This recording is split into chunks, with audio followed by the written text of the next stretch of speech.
Oi pessoal, hoje eu ocupo espaço para falar sobre um tema de direito previdenciário que me parece bem interessante, bem diferente e é baseado numa decisão do Superior Tribunal de Justiça, o STJ, e assim, me parece bastante original. É a situação dos avós como dependentes previdenciários.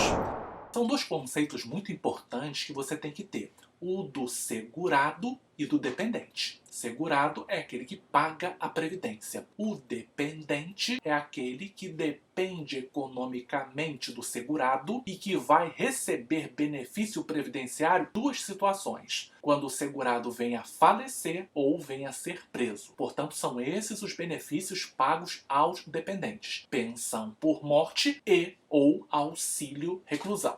Para que os dependentes recebam o benefício, é importante que o falecido, no caso específico da pensão por morte, esteja pagando o INSS no momento do falecimento ou esteja no chamado período de graça, que é um período no qual ele não está contribuindo, mas continua ostentando a condição de segurado. Isso está no artigo 15 da Lei 8.213 e será objeto de uma análise numa aula própria, num momento próprio. Agora eu quero ver a questão da dependência. Pois bem, os dependentes estão listados no artigo seguinte, no artigo 16 da Lei 8.213 de 91. E os dependentes são divididos em classes. Temos classe 1, 2 e 3. Então, as classes superiores excluem as inferiores. Então, digamos que um trabalhador venha a falecer. Se ele tem dependentes classe 1, isso já exclui os de classe 2 e 3. Se ele não tiver dependente classe 1, aí os de classe 2 poderão receber e já exclui os de classe 3. Se ele não tiver dependente classe 1 nem 2, aí, em tese, os dependentes classe 3 poderiam receber. Eu quero hoje falar sobre o dependente classe 2. São os pais. Os pais são considerados dependentes do segurado desde que comprovadamente vivam sob a dependência econômica dele. Isso é uma diferença, é uma coisa interessante. Para os dependentes classe 1, a dependência econômica é presumida, salvo para o enteado ou para o menor tutelado. Já os de classe 2 e 3, a dependência econômica não é presumida, ela precisa ser comprovada. Então,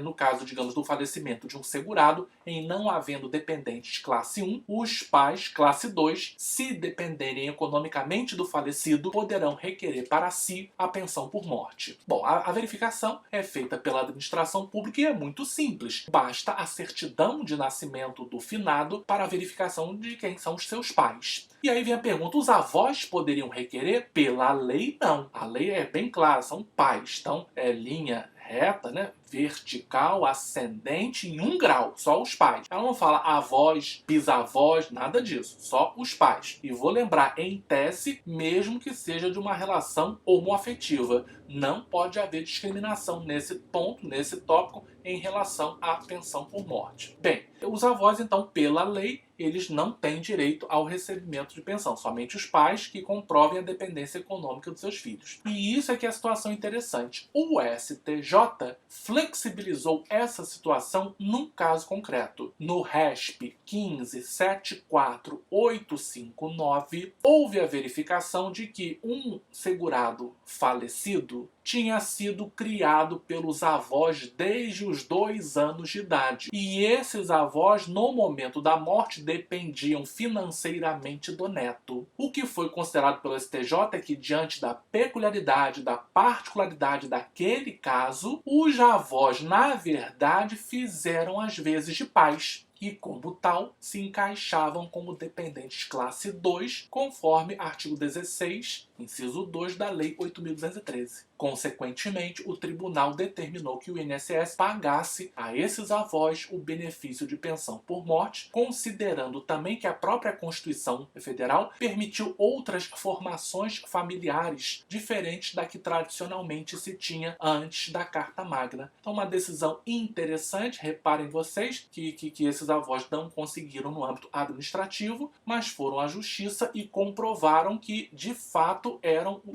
os pais daquele segurado, faziam as vezes de pai. Então, quero lembrar, eu não estou com isso querendo dizer, nem o STJ, que todos os avós tenham direito. Mas naquele caso concreto, e o Poder Judiciário, com a sua sensibilidade própria, verificou ou equiparou esses avós a verdadeiros pais e, portanto, com direito ao recebimento da pensão por morte. É essa a situação que eu quero trazer para vocês. Espero que tenha sido útil e estude sempre mais e faça mais pelos seus clientes.